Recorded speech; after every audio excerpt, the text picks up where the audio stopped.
بسم اللہ الرحمن الرحیم۔ السلام علیکم۔ BBC 11 ہیڈ لائنز نیوز سے میں ہوں صبا منیر۔ آپ کو آگاہ کرے وگن سے، جہاں ہمارے بیورو چیف علی گل وغیرہ کے مطابق وگن شہر میں پینے کے پانی کی سہولت موجود نہ ہونے کے باعث شہریوں کو شدید مشکلات کا سامنا کرنا پڑ رہا ہے۔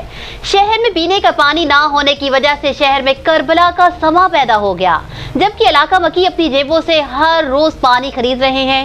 اس حوالے سے شہریوں کا کہنا تھا کہ جنرل ضیاء الحق کے دور میں وگن شہر کو پینے کے لیے واٹر سپلائی اسکیم فراہم کی گئی تھی، جس سے شہر میں پینے کا صاف اور میٹھا پانی چل رہا تھا، لیکن وہ واٹر سپلائی اسکیم کتنے ہی برسوں سے ختم ہو گئی اور ہم پانی کی ایک ایک بوند کے لیے ترس رہے ہیں۔